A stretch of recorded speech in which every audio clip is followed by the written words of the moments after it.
அடைப்பின் காரணனே. அப்படி அமரலாம் அமைதியாக. இந்த நாளில் உங்களோடு கூட பேசும்படியாக தேவனை நோக்கி பார்த்தபோது ஆண்டவர் எனக்கு யோபுவின் புஸ்தகத்திலிருந்து சில காரியங்களை பேசும்படியாக என்னோடு இடைப்பட்டார். அநேகர் யோபுவினுடைய சரித்திரத்தை நீங்கள் அறிந்திருக்கிறதற்கு வாய்ப்பு உண்டு. ஆண்டவர் அவனை குறித்து சொன்ன சாட்சி உங்களுக்கு தெரியும். அவனுடைய வாழ்க்கையிலே அவன் எப்படியாக வாழ்ந்தான் என்பதெல்லாம் தெரியும். ஆனால் அவனுக்கு துன்பமும் வேதனைகளும் சாத்தானால் அனுப்பப்பட்டது போது, அல்லது தேவன் அவனை சாத்தான் கையிலே ஒப்பு கொடுத்து அவனுடைய எல்லா பிள்ளைகளும் 10 பிள்ளைகளும் ஒரே நாளில் செத்த போதும், அவனுடைய மனைவி அவனை பார்த்து கேலி செய்த போதும், ஆண்டவரை தூசித்து விடும் என்று சொல்லி மனைவியே சொல்லுகிற நேரத்திலேயும், அவனுடைய எல்லா சொத்துக்களும் ஒரே நாளில் அழிந்து போன நேரத்திலேயும், அவனுடைய சரீரத்திலே பருக்கள் வந்து அதை நாய்கள் நக்கும்படியான ஒரு சூழ்நிலையில் அவன் தள்ளப்பட்ட போது, அவன் தன்னுடைய உதடுகளை மூடுவதற்கு கூட அவனிடத்தில் தோல் மாத்திரம்தான் இருந்தது என்று அவன் சொல்கிறான். அவனுடைய மனைவியை குறித்து அவன் சொல்கிறான், என் சுவாசம் மனைவிக்கு வேறுபட்டிருந்தது. நான் ஒரு காலத்தில் செல்வந்தனாய் வாழ்ந்தேன், நெய்யினாலே என் பாதங்களை கழுவினேன், அவ்வளவு பெரிய தன்வான். வாலிபர்கள் என்னை பார்த்தால் எழுந்து ஒளிந்து கொள்வார்கள். ஆனால் இப்பொழுதோ என்னுடைய வாழ்க்கையில யாருடைய அப்பாக்களை நான் நாய் கூட மந்தையை காக்கிற நாய் கூட உட்கார வைக்க மாட்டேனோ அவனை என்னை பார்த்து செருமுகிறான், கேலி பேசுகிறான். உன்னதத்தில் இருந்த நான் கீழே வந்து விட்டேன், என்னை யாரும் மதிப்பதில்லை. எனக்கு ஆறுதல் சொல்ல வந்தேன் என்று சொன்ன என்னுடைய 4 சிநேகிதர்களும் கூட என்னை குற்றம் தான் சாட்டுகிறார்கள், வழியா ஆறுதல் சொல்லவில்லை. அவர்களை குறித்து அவனே சொல்கிறான், நீங்கள் காரியத்துக்கு உதவாத வைத்தியர்கள், உங்களால் ஒரு பிரயோஜனம் இல்லை. நல்ல கவனிங்க, நம்முடைய வாழ்க்கையில போராட்டங்கள், பிரச்சனைகள் நம்மை அதிகமாக சூழ்ந்து கொள்ளும் போது நமக்கும் இப்படிப்பட்ட எண்ணங்கள் உண்டாகலாம். அடிமேல் அடி விழும்போது, அல்லது துன்பத்தின் மேல் துன்பம் வரும்போது, உபத்திரவத்தின் மேல் உபத்திரம் வரும்போது, நம்முடைய மனநிலையில நாம் இப்படிப்பட்ட கேள்விகளோடு இருக்கலாம். ஏன் ஆண்டவரே, ஏன் ஏன் என்கிற ஒரு பெரிய கேள்வி அநேகருடைய உள்ளத்திலே காணப்படலாம். சிலர் சொல்லுவாங்க, எனக்கு மட்டும் ஏன் எப்படி நடக்குது, மற்றவங்களாம் நல்லா தானே இருக்கிறாங்க, கெட்ட வழியில குடிச்சு வெறிச்சு இருக்கிறவன் நல்லா இருக்கிறான், நான் ஆண்டவருக்கு பயப்படுறேன், ஆண்டவரை திருப்திப்படுத்த பார்க்கிறேன், எனக்கு ஏன் இப்படி நடக்குது என்றெல்லாம் உங்களுக்குள்ளேயும் அநேக நேரங்களிலே கேள்விகள் வருவதற்கு வாய்ப்பு உண்டு. விசேஷமாக நமக்கு துன்பங்கள் வரும்போது, அல்லது எல்லாராலும் கைவிடப்படும் போது, அல்லது உதவிக்கு ஆட்கள் இல்லாத போது, அல்லது வியாதி படுக்கையிலே நமக்கு ஒரு மருந்தும் சூட் ஆகாத போது, அல்லது என்னுடைய சொந்தக்காரர்கள் என்னை குறித்து தப்பாக பேசுகிற போது, எனக்கு அறிமுகமானவர்கள், எனக்கு தெரிந்தவர்கள் என்னை குறித்து தாறுமாறாக பேசும் போதெல்லாம் எனக்குள்ளேயும் உங்களுக்குள்ளேயும் ஒரு கேள்வி வரலாம். Why it happens to me? எனக்கு ஏன் நடக்கிறது? அருமையான தேவனுடைய ஜனமே, இந்த கேள்விகள் எல்லா தேவ பிள்ளைகளுக்கும் உண்டாகிறது தான். கஷ்டப்படும் போது, நெருக்கப்படும் போது, தூசிக்கப்படும் போது, அவமானப்படும் போது. அதனால்தான் சிலுவை சுமந்தோரா என்கிற பாடல்ல நான் முதல் கவியை எழுதினேன். அந்த சிலுவை சுமந்தோரா இந்த பாடல்ல, சொந்தம் பந்தங்கள் சொல்லால் கொல்லலாம், மாற்றோர் சதி செய்து மதிப்பை கெடுக்கலாம் என்றெல்லாம் நான் அந்த வரிகளை எழுதினது அநேகருடைய வாழ்க்கையில உண்மை என்று ஒத்துக்கொண்டிருக்கிறார்கள். இந்த சாயங்கால வேளையில நீங்கள் எந்த நிலைமையில இருக்கிறீர்கள் என்று எனக்கு தெரியாது. நான் ஆண்டவருக்கு பயந்ததினால் என்ன பிரயோஜனம் என்ற கேள்வி கூட உங்களுக்கு தோன்றலாம். எதுக்கு ஆண்டவருக்கு பயப்படணும்? மற்றவெல்லாம் பயப்படாதவெல்லாம் நல்லா தான் இருக்கிறான், மற்றவனை கொள்ளையடிக்கிறவன் நல்லா இருக்கிறான், அவன் கையில ஏராளமா பணம் இருக்குது, நானும் தரித்திரத்திலேயே இருக்கிறேனே, ஏன் எனக்கு மட்டும் இப்படி இல்லை? மற்றவங்க பிள்ளைங்க நல்லா படிக்கிறாங்க, என் பிள்ளை படிப்பே வர மாட்டேங்குது, கஷ்டப்பட்டு தான் படிக்கிறான், ஆனால் அவனுக்கு படிப்பு வர மாட்டேங்குது, நானும் மிகுந்த கஷ்டப்பட்டு ஃபீஸ் கட்டுறேன், நல்ல ஸ்கூல்ல வச்சிருக்கேன், வாய் வாய். யோபும் இப்படிதான் இருந்தான். அவனை குறித்து வேதம் சொல்லுகிற ஒரு காரியத்தை நான் உங்களுக்கு காண்பித்து கொடுக்கட்டும். வாசி திருப்பிக் கொள்ளுங்கள். யோபுடைய சரித்திரம் 1வது அதிகாரத்தின் 1வது வசனத்தை வாசிக்கலாம். ஊத்ஸ் தேசத்திலே யோபு என்னும் பெயர் கொண்ட ஒரு மனுஷன் இருந்தான். அந்த மனுஷன் உத்தமனும் சன்மார்க்கனும் தேவனுக்கு பயந்து பொல்லாப்புக்கு விலகுகிறவனுமாய் இருந்தான். ஆண்டவரே ஆவியானவரே எழுதி வைத்திருக்கிறார். அவன் உத்தமன் என்று எழுதி வைத்திருக்கிறார். தேவனுக்கு பயப்படுகிறவன் என்று எழுதி வைத்திருக்கிறார். கர்த்தருடைய வழிகளில் நடக்கிறவன் என்று எழுதி வைத்திருக்கிறார். பொல்லாப்புக்கு விலகிறவன் என்று எழுதி வைத்திருக்கிறார். அது மாத்திரமல்ல, ஆண்டவரே சாத்தானோடு ஒரு காரியத்தை சொல்லுகிறார். 8வது வசனத்தை வாசிக்கலாம். கர்த்தர் சாத்தானை நோக்கி என் தாசனாகிய யோபின் மேல் கவனம் வைத்தாயோ? உத்தமனும் சன்மார்க்கனும் தேவனுக்கு பயந்து பொல்லாப்புக்கு விலகுகிறவனுமாகிய அவனைப் போல பூமியில் ஒருவனும் இல்லை என்றார். அவ்வளவு தூரம் ஆண்டவரே சொல்றாரு. அவன மாதிரி பூமியில ஒருத்தர் கூட இல்ல. நல்லா கவனிங்க. ஆண்டவர் ஒரு மனிதனை உத்தமன் சொல்றதுக்கும் உலகம் உத்தமன் என்று சொல்றதுக்கும் பெரிய வித்தியாசம் இருக்கு. உலகம் எப்படி சொல்லுங்கிறத காட்டி கொடுக்கட்டுமா? வேதத்துல திருப்புங்க, இங்க கை வச்சுக்கிட்டு திருப்புங்க பார்க்கலாம். ஆதியாகமம் 20வது அதிகாரம், ஆதியாகமங்களின் புஸ்தகம் 20வது அதிகாரத்துல அங்க ஒரு மனுஷன் தன்னுடைய உத்தமத்தை பற்றி பேசுறான் பாருங்க. வாசிக்கலாம், முதல் வசனத்திலிருந்து வாசிக்கலாம். ஆபிராம் அவ்விடம் விட்டு தென் தேசத்துக்கு பிரயாணம் பண்ணி காதேசுக்கும் சூருக்கும் நடுவாக குடியேறி கேராரிலே தங்கினான். அங்கே ஆபிரகாம் தன் மனைவியாகிய சாராளை தன் சகோதரி என்று சொன்னதினாலே கேராரின் ராஜாவாகிய அபிமெலேக்கு ஆள் அனுப்பி சாராளை அழைப்பித்தான். இந்த சம்பவம் உங்களுக்கு தெரிஞ்சிருக்கும். இதுக்கு முன்னால ஆபிரகாம் எகிப்தில் இருக்கும்போது இதே மாதிரி நடந்தது. ஆனால் இப்போ மறுபடியும் நடக்குது.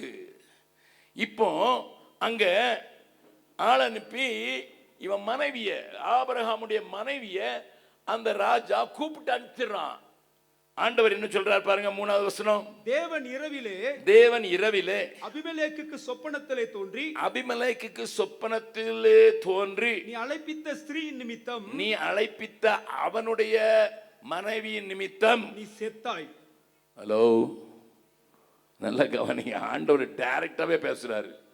ஊராம் பெஞ்சாதியை கூட்டு வச்சிருக்கல, ஊராம் பெஞ்சாதியோட உறவு வச்சிருக்கல, இன்னொருத்தனுடைய மனைவியோடு கூட உறவு ஒன்றதுக்கு அவளை கூட்டு வேற அனுப்பிச்சுட்டியே, நீ செத்தடா.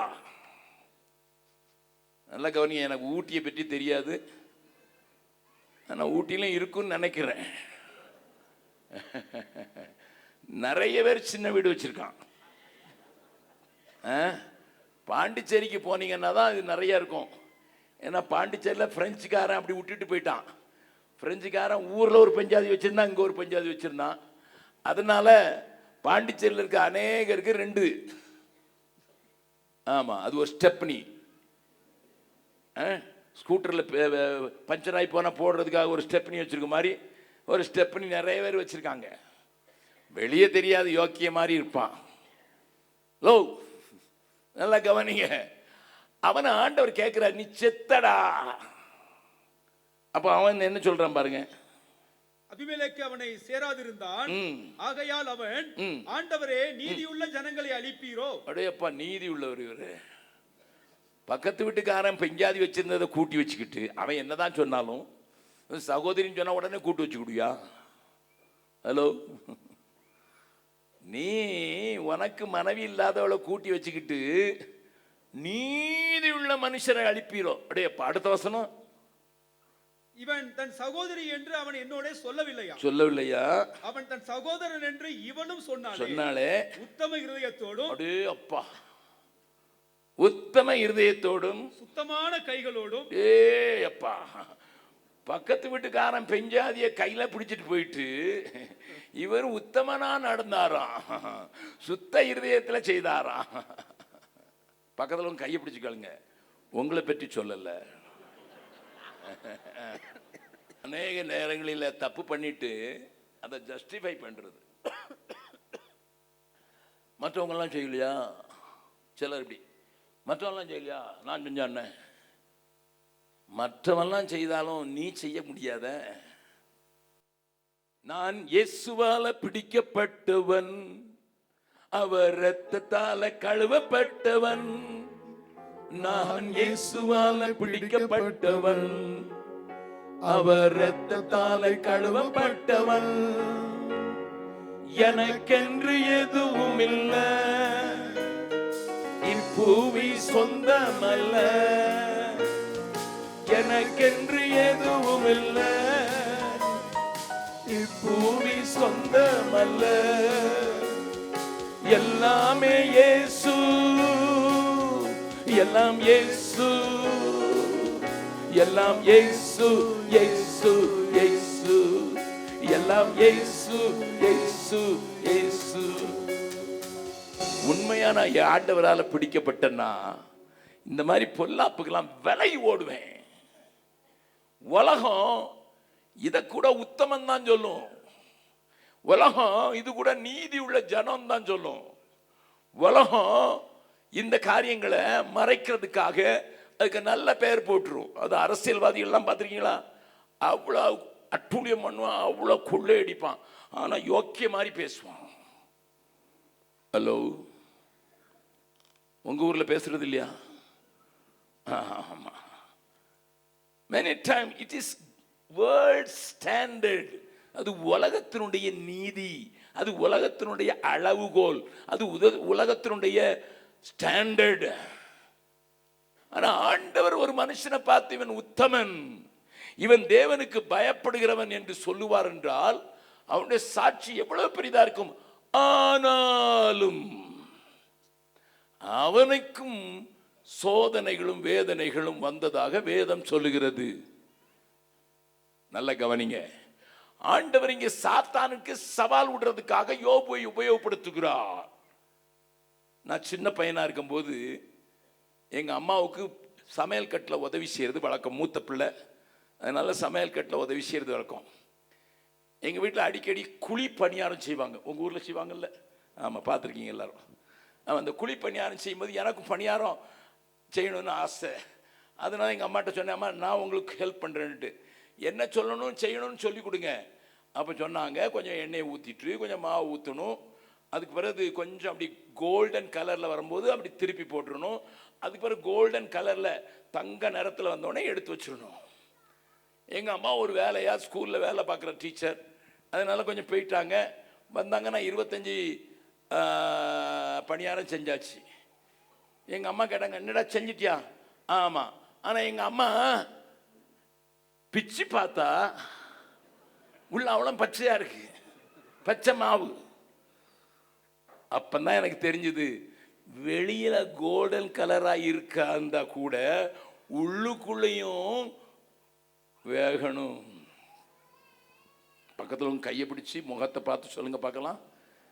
பார்க்கறதுக்கு நீங்க கோல்டன் கலர்ல தான் இருக்கிறீங்க, விசுவாசி மாதிரி தான் இருக்கீங்க. உங்களை செக் பண்ணா பிச்சு பார்த்தா தான் தெரியும், உங்களை பிக்கலன்னா தெரியாது. எங்க அம்மா சொன்னாங்க, டே நான் ஒரு குச்சி வச்சிருக்கேன், இது வெந்துட்டான்னு, அதுக்கு பிறகு தான் எடுப்பேன், நீ அதை மறந்துட்டடா. God tests you. தேவன் சாத்தானுக்கு சவால் ஒண்ணு, என் பிள்ளைய பாரு.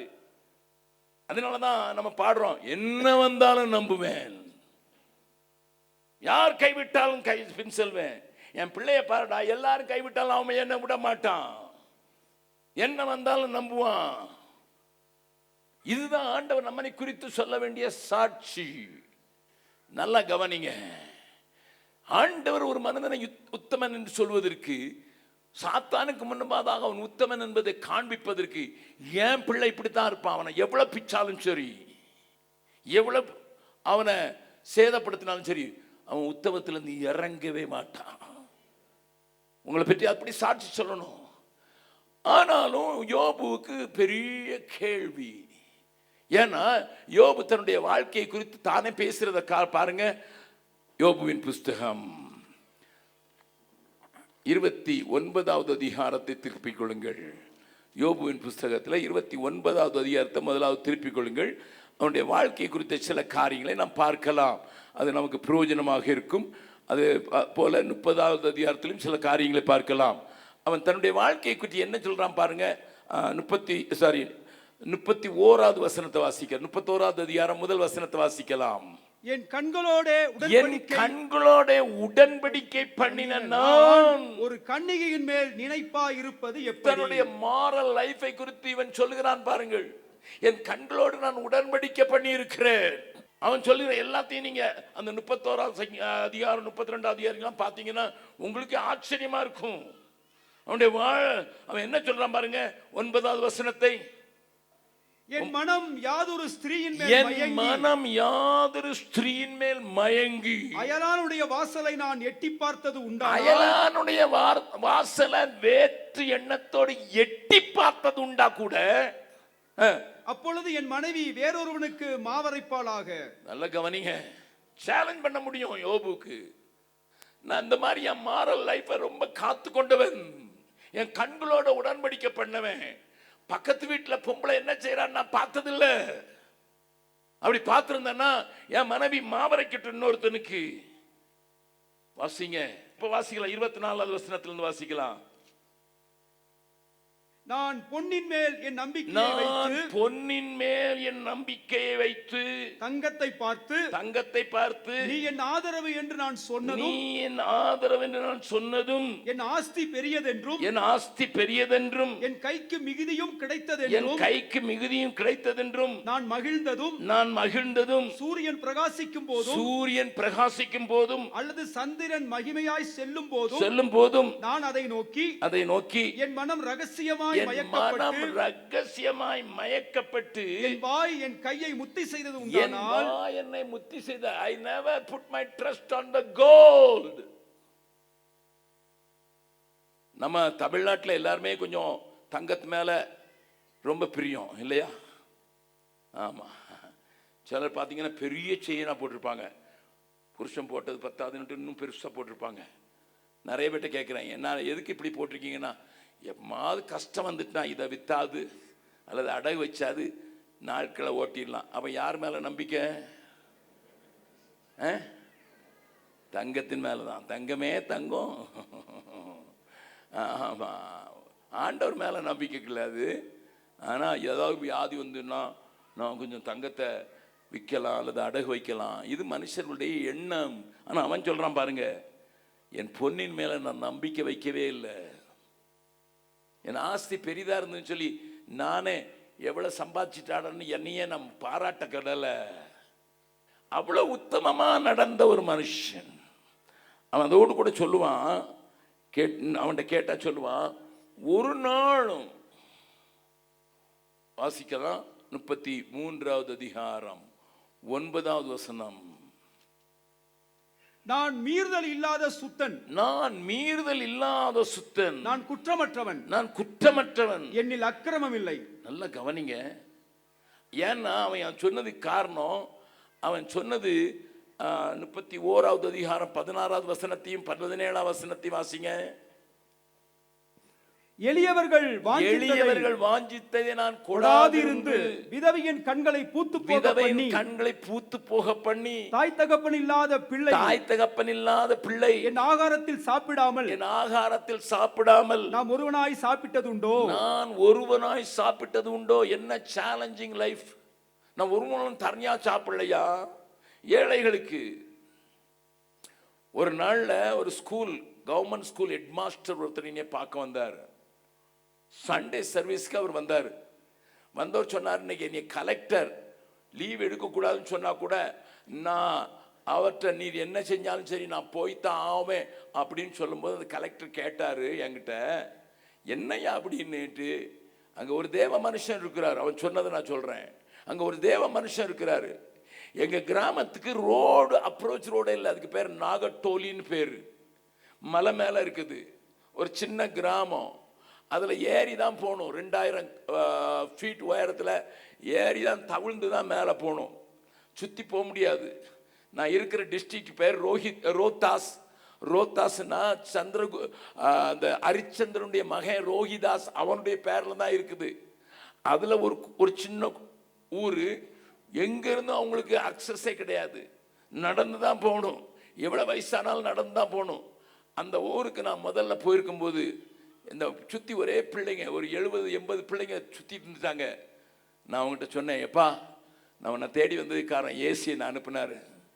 ஏசியை நான் அனுப்புனதுனால தேடி வந்திருக்கேன். உன்னை நான் பிச்சை எடுத்தாலும் படிக்க வைப்பேன்டா. அது அவன் மனசில் தெளிஞ்சிட்டு. தமிழ்நாட்டிலேருந்து ஒரு மனுஷன், அரசாங்கம் கூட எங்களை கவனிக்காத நேரத்தில் எங்களை தேடி வந்து பிச்சை எடுத்தாலும் உன்னை படிக்க வைப்பேன்னு சொன்னார். அதனால பள்ளிக்கூடத்தை கட்டினாரு, என்னை படிக்க வச்சுட்டாரு. நான் இன்னைக்கு அரசாங்கத்தினுடைய பள்ளிக்கூடத்தில் ஹெட்மாஸ்டர் மாறினதுக்கு காரணம் அந்த ஆளுக்காக நான் போவையா. கேட்கிற அருமையானவர்களே, நம்முடைய ஆவிக்குரிய வாழ்க்கை என்று சொல்லுவோம். ஆனால் நம்முடைய சமூக வாழ்க்கையை கொஞ்சம் யோசித்து பாருங்கள். நம்முடைய சமூக வாழ்க்கை எப்படி இருக்கிறது? மற்றவர்களை குறித்த கரிசனையோ அல்லது அவர்களை குறித்த ஒரு கவலையோ நம்மை ஆட்கொண்டது உண்டா? நாங்கள் 3000க்கும் மேலே பிள்ளைங்களை நாங்கள் வளர்த்து வருகிறோம். அதில் 850 பேர் விபச்சாரிகளுக்கு பிறந்த பிள்ளைங்க. அப்பா யாருன்னு தெரியாது. 15 தலைமுறையாக அவங்க விபச்சாரத்தை தான் நம்பி இருக்கிறாங்க. அந்த பிள்ளைங்களை எடுத்து அவங்கள உடுத்தி நாங்கள் மகிழ்ந்து அவங்களை இன்ஜினியர் ஆக்குறோம். நீங்கள் கேட்பீங்க, எதுக்கு ஐயா சுவிசேஷத்தை பிரசங்கிக்க போதாதா? நீ போய் அங்கே போய் பிரசங்கம் பண்ண போதாதா? நோ. அந்த ஒன்று தேடுவார் இல்லாமல் அவர்களை தேடுவது யார்? எங்க ஊர்ல ஒரு ஜாதி இருக்கு, முஷார்னுட்டு. அவங்கள வயல்ல அறுக்க விட மாட்டாங்க. ஏன்னா மிகவும் தீட்டான ஜாதின்னு சொல்லி அவங்க எலியை தான் பிடிச்சி, வயல்ல இருக்க எலியை தான் பிடிச்சி சாப்பிடுவாங்க. அது முஷ் ஆஹார். முஷ்னா எலி, ஆகாரமாய் கொண்டவர்கள். அவனுக்கு பேரே அப்படிதான், முஷார். அவங்க பிள்ளைங்களை நாங்கள் எடுத்து வளர்க்குறோம். 900 பிள்ளைங்களை வளர்த்துக்கிறோம். ஆதிவாசி பிள்ளைங்களை, தூக்கி போட்ட பிள்ளைங்களை நாங்கள் வளர்க்குறோம். நீங்க கேட்பீங்க, நானே 4 பிள்ளைங்களை எடுத்து வளர்க்குறேன். எனக்கு 4 பிள்ளைங்களை ஆண்டவர் தந்தாரு. ஒரு பிள்ளைய அந்த தாய் ஆற்றில் தூக்கி போட போனா. எதுக்கு தெரியுமா? பாவத்திலிருந்து விடுதலையாருக்கு. அதை கரிஞ்சு அவன் கையிலேருந்து பிடிச்சி அவன் என்னுடைய மகனானான். அடுத்த பிள்ளை குப்பை தொட்டியிலேருந்து எடுத்தோம். 2வது நாள் பிராக்டிக்கலாக குப்பை தொட்டியிலேருந்து தான் எடுத்தோம். 3வது ஒரு பிள்ளை, அம்மா பிள்ளை பார்த்தா எங்க ஆஸ்பத்திரியில் தான் பெற்றது, கால்லாம் வீங்கி இருக்குது, வாந்தி பண்ணிக்கிட்டே இருக்குது, விட்டுட்டு ஓடிட்டா. அந்த பிள்ளை எங்க பிள்ளையாச்சு. கடைசி பிள்ளை, அம்மா அந்த பிள்ளை வேண்டான்னுட்டு ரயில்வே ட்ராக் மேல வச்சிருச்சு. ஆனா கீழே அது உருண்டு விழுந்ததுனால நாய் அவளுடைய கையை சாப்பிட்டுடுச்சு. நல்ல கவனிங்க. நீங்க கேட்பீங்க, உனக்கு பிள்ளை இல்லைன்னு தானே எடுக்கணும்? உனக்கு தான் 4 பிள்ளை ஆண்டவர் கொடுத்தாரா, நீ எதுக்கு 4 பிள்ளை எடுத்தனா? ஐயா, ஆண்டவர் நன்மை செய்கிறவராக சுற்றி திருந்தா. நீயும் நானும் நன்மை செய்கிறதற்கு அழைக்கப்பட்டவர்கள். வேதம் என்ன சொல்லுது பாருங்க. எபேசியர் 2வது அதிகாரம், எபேசியர்களின் நிருபம் 2வது அதிகாரத்தில் நம்ம எதுக்கு ரட்சிக்கப்பட்டிருக்கோம்னு எழுதப்பட்டிருக்குது பாருங்க. வாசிக்கலாம். 8வது வசனத்திலிருந்து வாசிக்கலாம். கிருபையினாலே விசுவாசத்தை கொண்டு ரட்சிக்கப்பட்டீர்கள். இது உங்களால் உண்டானது அல்ல. இது தேவனுடைய ஈவு.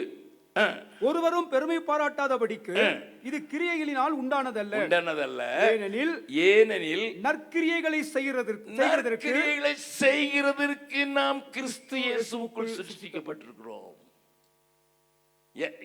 நற்கிரியையினால் நம்ம ரட்சிக்கப்பட்டதில்லை. ஆனா ரட்சிக்கப்பட்டது நற்கிரியைகளை செய்வதற்கு. இங்க வந்திருக்க ஒவ்வொரு பார்த்து என்ன கேட்கிறேன், நீங்க ரட்சிக்கப்பட்டது உண்மை என்றால் இந்த வசனத்தையும் நீங்க பார்க்கணும். ஏனெனில் நம்ம நற்கிரியைகளை செய்வதற்கு ஆண்டவர் உருவாக்கி இருக்கிறார். நம்ம ஏதாயிலும் ஒரு விதத்துல நீங்களும் நானும் யாருக்காயும் நன்மை செய்வதற்கு அழைக்கப்பட்டவர்கள். ஆனா அந்த யோபுக்கு இப்ப கேள்வி வந்துடுச்சு, இவ்வளோ நல்லதானா இருந்தன, இவ்வளோ மற்றவங்களுக்காக பரிதாபப்பட்டன, எனக்கு எதுக்கு வந்தது ஆண்டவரை? சொல்லுங்க ஆண்டவரை, எனக்கு விளங்கல, சொல்லுங்க, என் பாவத்தை சுட்டி காட்டுங்க அப்படின்னு சொல்லும்போது ஆண்டவர் அவனை கேள்விகளினாலே மடக்குகிறார். நல்ல கவனிங்க, யோபுடைய புஸ்தகம் சிலருக்கு விளங்குறது இல்லை. கேள்விகளினாலே மடக்குகிறார். அநேக கேள்விகளை கேட்கிறார். எல்லாத்தையும் நான் சொல்ல போல, ஆனா உங்களுக்கு WWW மட்டும் சொல்ல போறேன், ஏன்னா அது சபைக்கு ரொம்ப பொருந்தும். 3 Wகளை சொல்ற அந்த காரியத்தை சொல்ல போறேன். திருப்பங்க பார்க்கலாம். 39வது அதிகாரம், யோபுவின் புஸ்தகம் 39வது அதிகாரத்தில் அங்கே ஆண்டவர் அவனை பார்த்து கேட்கிற 3 மிருகங்களின் காரியத்தை குறித்து நான் உங்களுக்கு காண்பித்துக் கொடுக்க விரும்புகிறேன். முதல்ல வாசிக்கலாம். வரையாடுகள் 5வது வசனத்தை வாசிங்க. காட்டு கழுதையை தன்னிச்சையாய் திரிய விட்டவர் யார்? நல்ல கவனி. எங்க என்னது இருக்கு? என்னது அதுக்கு தமிழ்ல, ஆங்கிலத்தில் வைல்டு ஆஸ். ஆமா, காட்டு கழுதை. இந்த காட்டு கழுதைக்கு ஒரு டைரக்ஷனுமே கிடையாது. இங்க போகும், அங்க போகும், இங்க போகும். அதுக்கு ஒரு லக்குமே கிடையாது. தன்னிச்சையா தெரியும். அது கட்டவிழ்த்தது. அதுக்கு 6வது வசனத்தை வாசிருங்க. அதற்கு நான் வனாந்தரத்தை வீடாகவும் உவர்நிலத்தை வாசஸ்தலமாகவும் கொடுத்தேன். அது பட்டணத்தின் இறைச்சலை பட்டணத்தின் இறைச்சல் அது கவலை கண்டுக்கிறதே இல்ல. ஓட்டுகிறவனுடைய கூக்குரலை மதிக்கிறதில்லை. ஏன்னா அதுக்கு டைரக்ஷனே இல்ல. நிறைய விசுவாசி, இப்ப விசுவாசி பற்றி பேசுறேன், நிறைய விசுவாசியை கேளுங்க, எங்க போறீங்க பிரதர், ஆவிக்குரிய வாழ்க்கையில் எங்க போறீங்க? நம்ம சாதாரணமாவே இப்படியே சொல்லி பழகிட்டோம். எங்கேயாவது ரோட்ல பார்த்து அண்ணாச்சி எங்க போறீங்க? சும்மா போறேன். பக்கத்துல கையை பிடிச்சு சொல்லுங்க, உங்களை பற்றி தான் சொல்றாங்க.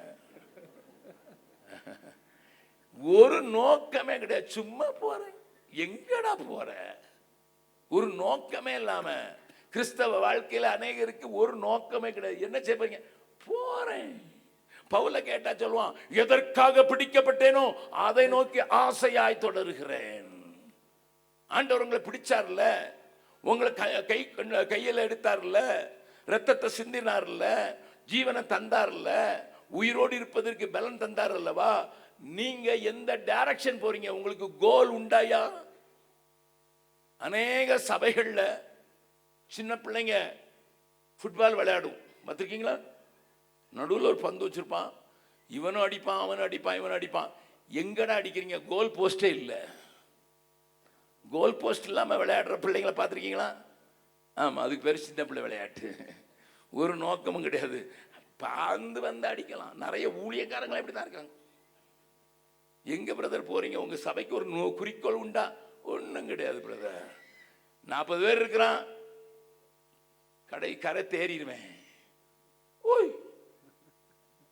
40 பேரை வச்சுட்டு 40,000 பேர் இருக்கிற ஊட்டியில 40,000 வச்சுட்டு நிமிர்ந்து நடந்து 40 பேர் இருக்கான்னு சொல்லிட்டு தெரியுறியா? ஏதாவது உங்க பிள்ளைகளுக்கு சொல்லி கொடுத்துருக்கீங்களா? எப்பா 100 பேராயாயிலும் நான் ரட்சிக்கணும்னு சொல்லி உன் சபைக்கு ஒரு சவால் வச்சிருக்கியா? அதுக்கு பிளான் இருக்கா? அதுக்கு ஸ்ட்ராட்டஜி இருக்கா? அதுக்கு கொள்கை இருக்கா? அது செய்யறதுக்கு என்ன செய்யணும்னு சொல்லி ஜெபிக்க வைக்கிறியா? அதுக்கு செயல்பட வைக்கிறியா? ஒன்றும் கிடையாது. வந்து 2 பாட்டை பாட வேண்டிய சண்டே, சந்தோஷம் பொங்குதே, சந்தோஷம் பொங்குதே. அது பிறகு அடுத்த வாரமும் சந்தோஷம் பொங்குதான். பாட்டு ரொம்ப இதமாக இருந்து, பாஸ்டர் ரொம்ப ஆறுதலாக பேசுறீங்க பாஸ்டர். விசுவாசியம் அப்படி தான் இருக்கான். எங்கப்பா போற? எங்கேயும் போகாதவனுக்கு வேதம் சொல்ற பேர் என்னது சொல்லுங்க? பக்கத்தில் உங்களை பார்த்து சொல்லுங்க, உங்களை சொல்லல. கழுதைன்னு சொன்னா அடிக்க போறாங்க. கழுதைக்கு அது ஒரு லக்கு உண்டு, காட்டு கழுதை. Lot of believers are like காட்டு கழுதை. அவங்களுக்கு ஒரு நோக்கம் கிடையாது. ஆண்டவர் இந்த அதிகாரத்தில் 3 பிராணிகளை காண்பிக்கிறார். அதைத்தான் நான் உங்ககிட்ட சொல்ல போறேன். தன் வாழ்க்கையிலே ஒரு நோக்கம் இல்லாமல் ஓடுவாய் என்றால், என்னை கேட்கிற அருமையான தம்பி, என்னை கேட்கிற அருமையான தங்கச்சி, இந்த நாளில் பிள்ளைங்க படிக்கும்போது சொல்லுவாங்க, என்னப்பா படிக்க போகிறேன்? நான் எப்பவும் பிள்ளைங்களை பார்த்தோன்னே கேட்பேன், என்னப்பா படிக்க போகிற? டாக்டர் இல்லைன்னா இன்ஜினியர். அது என்ன டாக்டர் இன்ஜினியர்? டாக்டர்னா பயாலஜி படிக்கணும், இன்ஜினியர்னா மேத்தமேட்டிக்ஸ் படிக்கணும். ரெண்டுக்கு என்னைய சம்பந்தம்? எது கிடைக்குதோ பிரதர். ஹலோ, நோக்கம் இல்லாமல் ஓடாத, கோல் இல்லாமல் வாழாத. அந்த கோலை உனக்கு முன்னதாக வச்சுட்டு ஓடனேதான் நீ எதையா சாதிக்க முடியும். ஆண்டவர் கேட்கிற, காட்டு கழுத மாதிரி வாழாதப்பா, காட்டு கழுத மாதிரி வாழாத. சரி, சொல்றதுக்கு அதிக நேரம் இல்லை, வாசிக்கலாம். அடுத்தால் இன்னொன்று இருக்குது, 9வது வசனம். காண்டாமிருகம் உன்னிடத்தில் சேவிக்க சம்மதிக்குமோ? இது காண்டாமிருகம்னுட்டு தமிழ்ல போட்டிருக்குது, ஆனா ஆங்கிலத்துல பைசன் போட்டு. உங்க ஊருக்கு காட்டு எருமை, காட்டு கழுதையாவும் இருக்கக்கூடாது, காட்டு எருமை. அதை பற்றி பாருங்க, என்ன இருக்குன்னு பாருங்க. காண்டாமிருகம் உன்னிடத்தில் சேவிக்க சம்மதிக்குமோ? அது உன் முன்னணைக்கு முன்பாக ராத்தங்குமோ? படைச்சால்களை உள நீ காண்டாமிருகத்தை கயிறு போட்டு ஏரிலே பூட்டுவாயோ? அதை ஏர்லையும் பூட்ட முடியாது. அது உனக்கு இசைந்து பரம்படிக்குமோ? பரம்பும் அடிக்காது. அது அதிக பலம் உள்ளதென்று நீ நம்பி, நீ அதுக்கு நிறைய பலம் இருக்குன்னு நம்பி அதனிடத்தில் வேலை வாங்குவாயோ? போதும். உன் தானியத்தை உன் களஞ்சியத்துல கொண்டு வந்து உன் களஞ்சியத்தில். சில நேரம் நம்ம சபைக்கு நல்லா படிச்சா வருவான், நம்ம நினைப்போம் அவர் வந்துட்டார், இன்னும் ரொம்ப பயங்கர. ஒன்றும் நடக்காது, அவனை வச்சு ஒன்றும் செய்ய முடியாது. அவன் தலை தான் பெருசு. அவனை வச்சு நான் பரம்படிக்க முடியுமா? அவனை வச்சு ஏர் பூட்ட முடியுமா? அவனை வச்சு தானியத்தை கொண்டு வந்து சேர்க்க முடியா? பக்கத்தில் கேளுங்க, உங்களால் சபைக்கு ஏதாவது பிரயோஜனம் இருக்கா? கேளுங்க, கேட்டு வச்சிருங்க. பாஸ்டர்கிட்ட கேட்டால் நிறைய சொல்லுவாங்க, அதனால உங்ககிட்ட டைரக்டா கேட்டு. சிலர், நான் நாள் தவறாட்டாலும் சர்ச்சுக்கு போயிடும் பிரதர். எதுக்கு? பெஞ்சை தேய்க்கிறதுக்கா? பெஞ்சு தேய்க்கிறதுக்கு உனக்கு அது ஒரு பெரிய ஊழியமாக செஞ்சுக்கிட்டு இருக்கான். அது சிலர் பார்த்தீங்கன்னா அதே இடத்துல தான் உட்காருவார் அவர். வேற யாராவது உட்கார்ந்தா அடிச்சு கொன்னே போட்டுருவாரு. ஏன் இடம்? எத்தனை வருஷமா? 30 வருஷம் அதில் தான் உட்கார்றேன். இவரை வச்சுட்டு என்ன செய்யறது? உங்களால் ஒரு பிரயோஜனம் இல்லைன்னா ஆண்டவருக்கு உன் பேரு காட்டு எருமைதான். உங்க ஊர்ல ஏராளமா வந்துட்டுன்னு சொன்னாரு வினோத், சொன்னாரு இந்த நாட்கள் அதிகமா காட்டெருமை. நான் நினைச்சுக்கிட்டேன் சபையில எனக்கு நிறைய காட்டெருமை தான், சபையில பெருகிட்டே போகுது. இஸ்மவேலர்கள் தான் இன்க்ரீஸ் ஆகிட்டு போறாங்க, ஈசாக்குகள் அல்ல.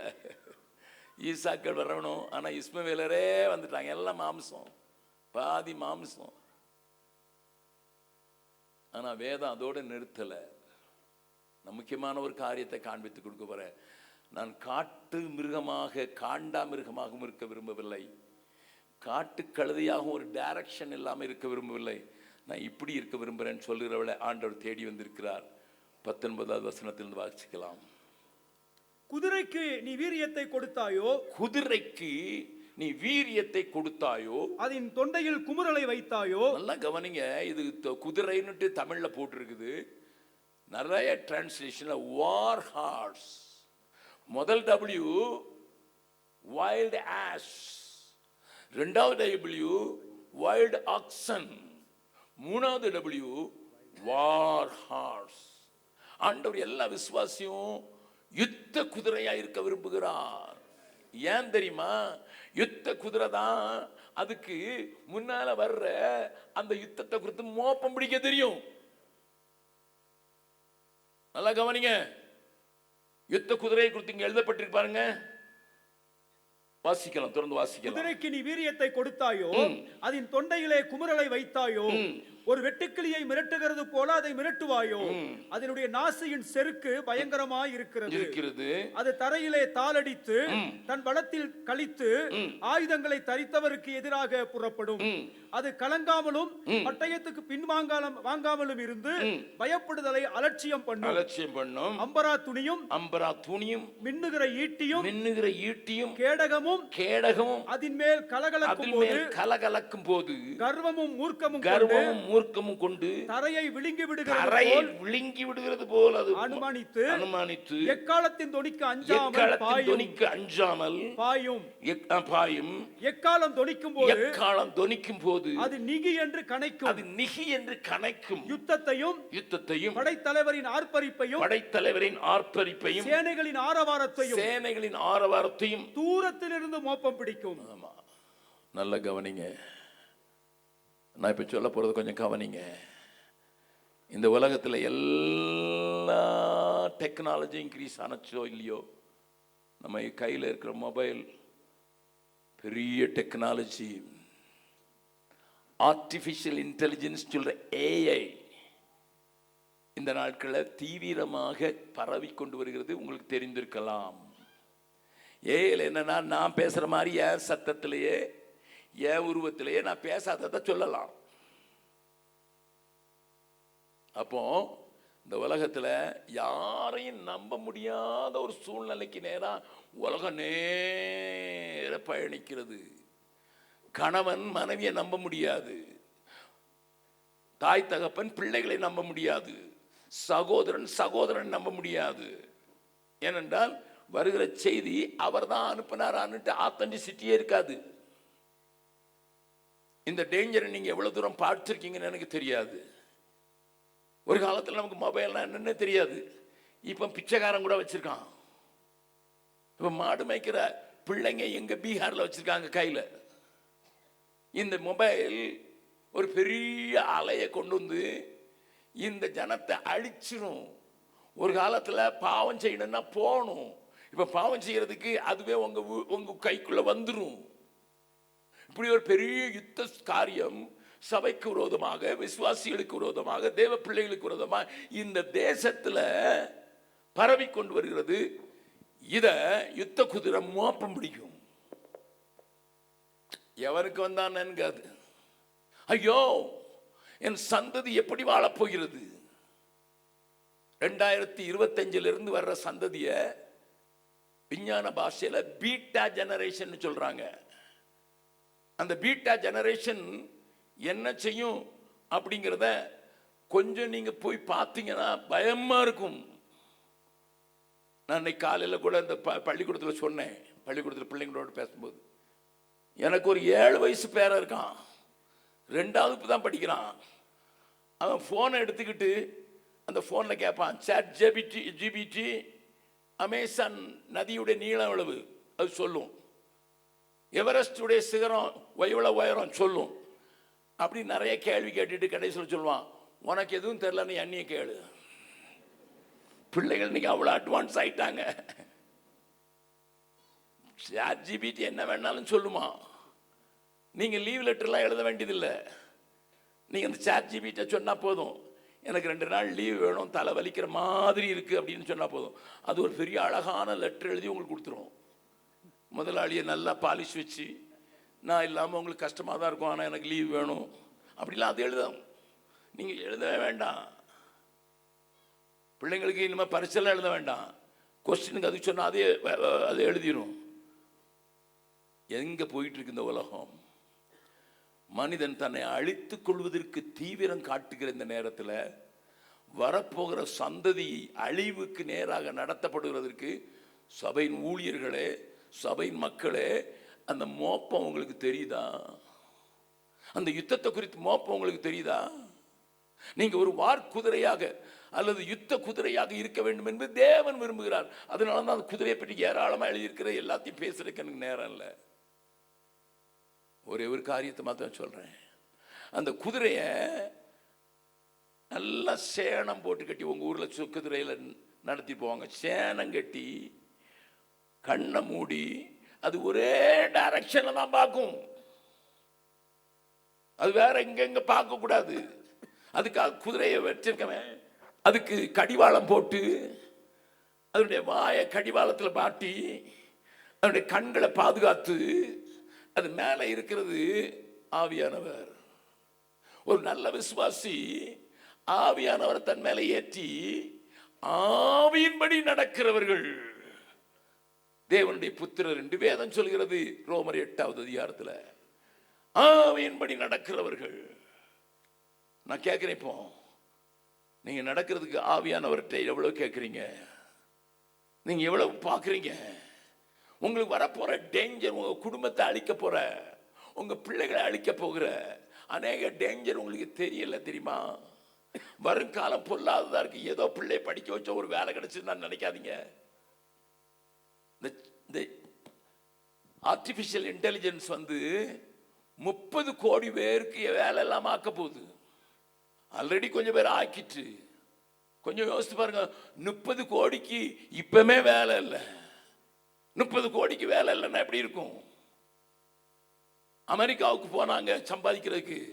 எல்லாரையும் இப்போ ட்ரம்ப் சங்கிலி போட்டு வீட்டுக்கு அனுப்பிச்சுட்டு இருக்காரு.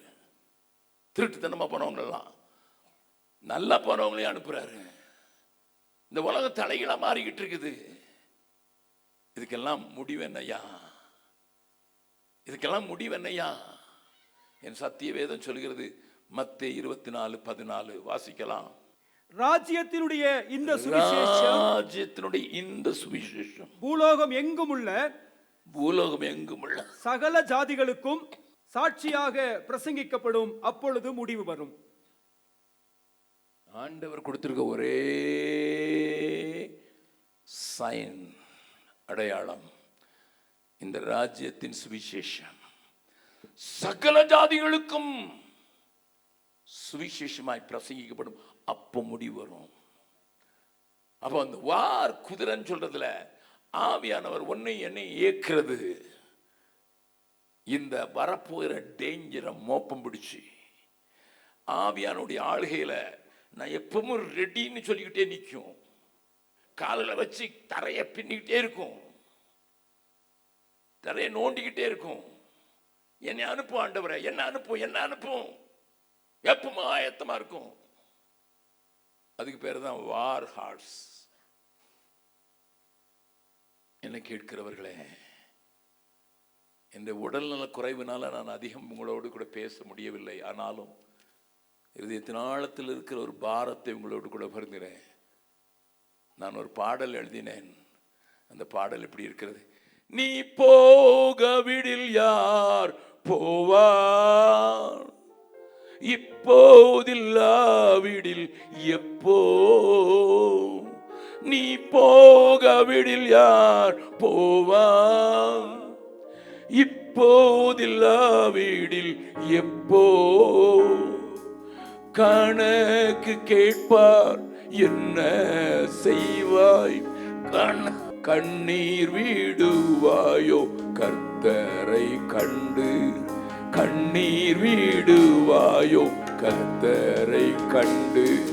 விசுவாசியே நினைத்து பா, நிலைப்பவைகளை நாடு, நித்திய ஜீவன் பெற. பீகார்ல நடந்த ஒரு காரியத்தை சொல்றேன். இப்பதான் ஆண்டவரை அறிஞ்சிருக்காங்க அவங்க. உங்களை மாதிரி 200 வருஷம் 250 வருஷம் உங்களுக்கு கிறிஸ்துவ யாருன்னு தெரியாது.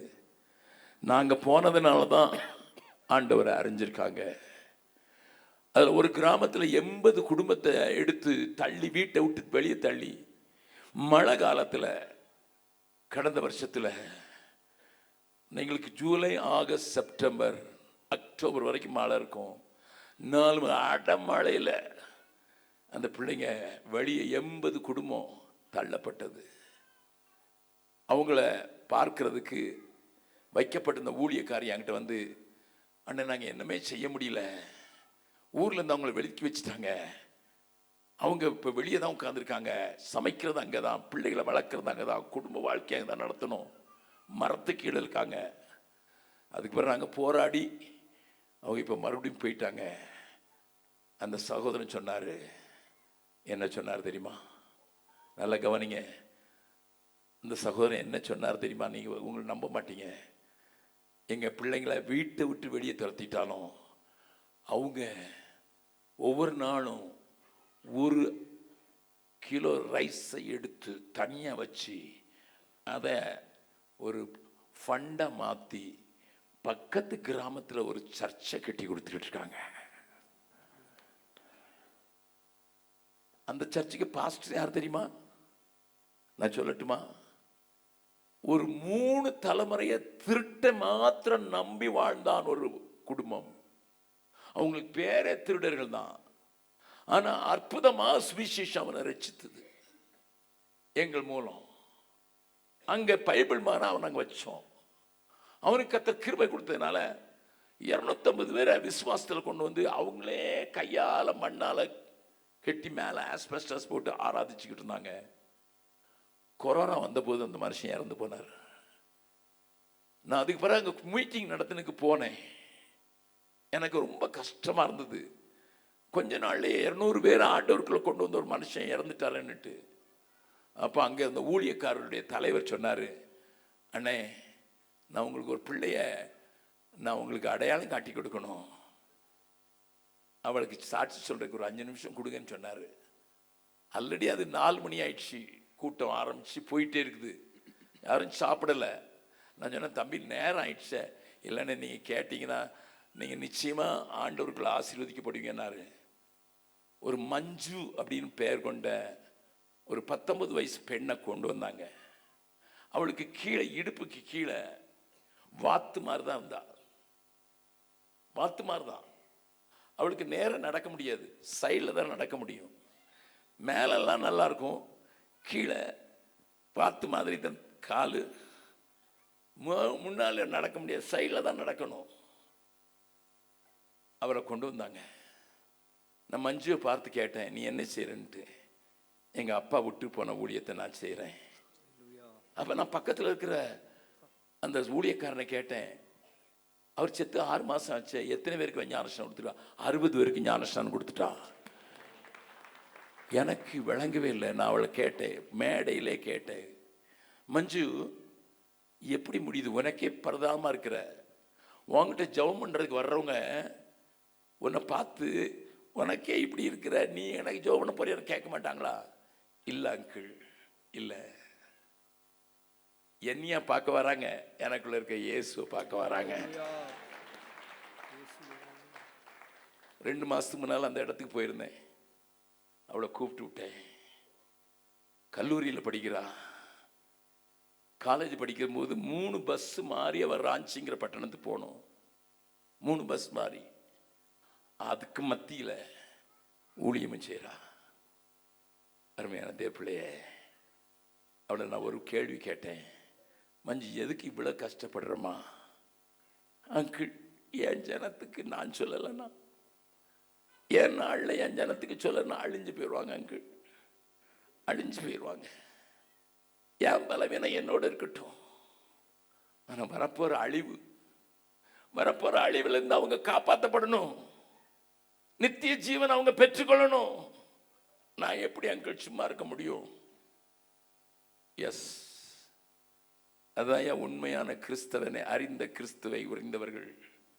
இன்னைக்கு இந்த கூட்டத்துக்கு வந்திருக்கங்க, மிஷினரி தரிசன கூட்டம். இங்கேயே மிஷினரியா வாழுங்க. முடியாத இடங்களுக்கு நீங்க புறப்பட்டு போங்க, உங்க பிள்ளைங்களை அனுப்புங்க. ஆனா இங்கே உங்களை சுத்தி ஏராளமான பேர் இருக்காங்க.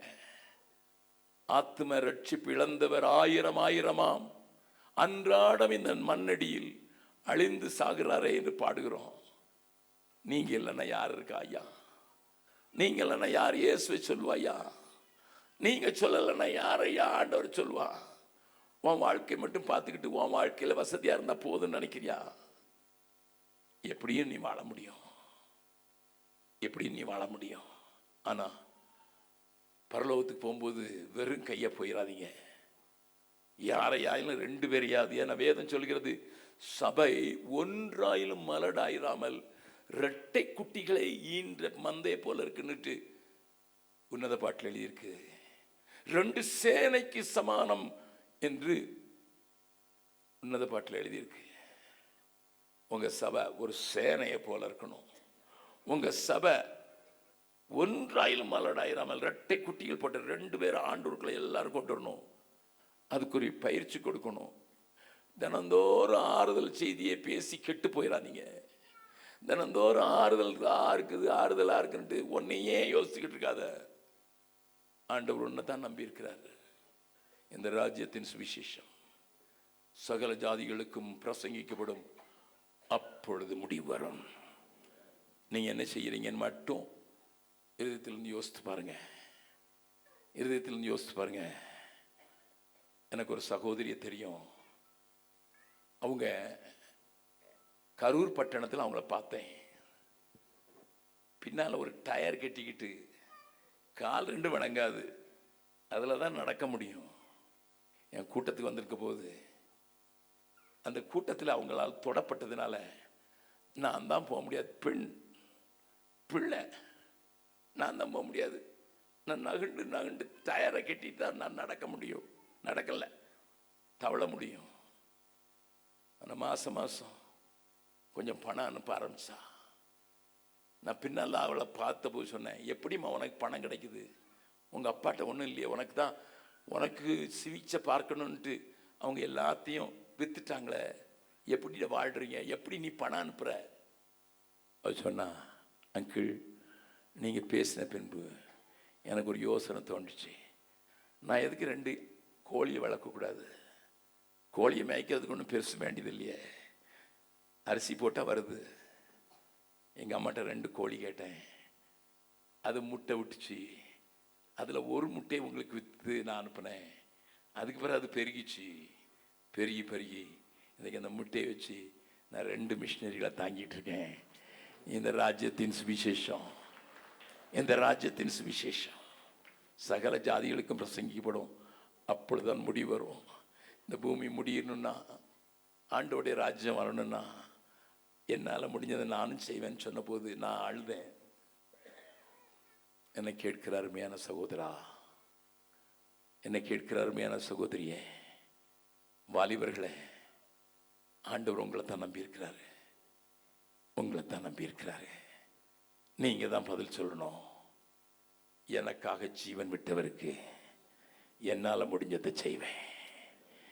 எனக்காக உயிர் கொடுத்தவருக்கு அவருடைய விருப்பத்தை நிறைவேற்றுவதற்கு நான் என்னால் செய்வேன்கிற அந்த தீர்மானத்தை மட்டும் இந்த மீட்டிங்கில் எடுத்துட்டீங்கன்னா, தேவன் உங்களை கொண்டு பெரிய காரியங்களை செய்வார். இந்த பகுதியிலும் செய்வார், தேசத்திலும் செய்வார். எல்லாரும் கண்களை மூடலாமா?